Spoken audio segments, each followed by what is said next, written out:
News Radio 700 WLW. Where are we going with COVID? It's a new administration. I don't know how much things are going to change, how things have changed already. That's the thing. I'm open to hearing it. What's going to be different? How are we going to get this thing out sooner? What's the deal? Let's talk to a healthcare expert in the matter. David Johnson, welcome to the program. Hey, good afternoon, guys. How you doing? We're doing well. David, so where are we at right now? Your thoughts on the Biden approach to what's going on? Well, it's very clear that new President Biden has made getting COVID under control job 1, 2, 3 through 10. Quite honestly, I don't think until the country gets COVID under control he can make major progress on any of his other major policy initiatives. And anybody who listened to the inaugural address knows that they run the gamut from economic recovery to social justice to climate change and so on. So they're doing a lot. And day 2 in office today, they issued their national strategy roadmap, 10 executive orders, and they're going to try and get 100 million shots in the arm in American arms in the first 100 days. So there's a lot going on there, and let's dig into it. So, David, I heard the speeches and stuff, but what is different about the approach? I mean, Biden said that they want to, ramp up testing for the coronavirus, accelerate the vaccinations, open the schools. That sounds like the same thing the last administration wanted to do. So they have the same goal, but did they say anything radically different of how they're going to go about it? I didn't hear it. Yeah, no, I think that's a valid point. The 4 parts of the plan, loosen restrictions on who receives vaccines and when they receive them, expand the number of vaccinating sites, expand the number of medical personnel administering vaccines, and then maybe the last one, use the full power of the federal government to address supply chain shortages. So they have activated the Defense Authorization Act. And David, let me stop you right there for a second. Yeah. What does that mean, and how is that going to affect all this? Well, what that means is we've got a massive logistical challenge, right? To me, it's the equivalent of D-Day, the space station, hands across America rolled into one. So it's not only the vaccines, which we have to produce at scale in record numbers. It's syringes, it's tests, it's swabs. So basically, the federal government is saying wherever there are shortages in the supply chain, we will step in and use the power of the federal government to produce those. So that's. But what I was going to say to your question, I think the differences between rhetoric and results, and I think the plan is the same, but there's just a lot more muscle behind this. And one thing you may not know is the person that is heading this up, Jeff Zients, in fact, that was the first executive order, was appointing him the coronavirus czar. He's the one that came in and pulled Obamacare's bacon out of the fire when the website crashed. You remember that? When the government was shut down, the website crashed, and the Obama administration had egg on its face. It's kind of a laughing stock. They couldn't get a website up and going. Anyway, Zients was the guy that they brought in to get it turned around, and he first made the decision it was salvageable, and then he recruited a team of tech wizards, and in really just an incredible example of human endurance, stand-up meetings, and focus, they got that website up and going, which the Obama administration was ready to scrap in 6 weeks, and basically registered everybody by the end of the year. Now, the public relations damage had already been done. But I think Biden learned from that execution, vision without execution is basically blindness.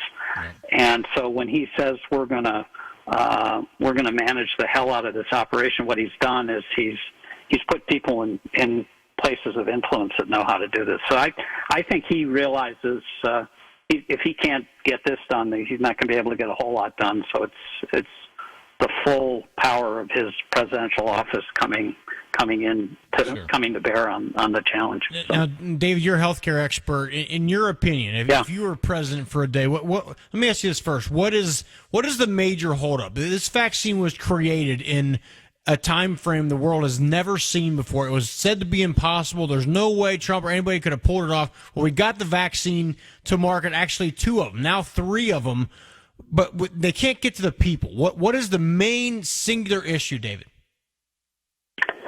Well, I think there are 3 massive challenges embedded in what we're doing. You just talked about the first one, which was manufacturing viruses from scratch in record time. I mean, it's really the equivalent, I think, of the moon landing or the Manhattan Project. I mean, just a collective scientific effort. So anyway, check that, done during the Trump administration.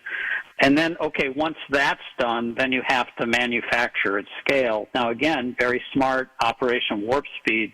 They started manufacturing while they were still doing the testing to see whether it worked or not. Vaccines have been incredibly effective. That's so where the Trump administration seemed to stub its toe was on this last one, which in many ways is the easiest logistically to think about. Okay, we've made the vaccines. That was really hard. We've now manufactured them. We just have to put them in people's arms. Right. And the breakdown in communication between the federal government and the states, some of the miscalculations about when vaccines were going to be available. I have a friend in Colorado that was telling me they get their notice for vaccines right now, 2 days before they're arriving.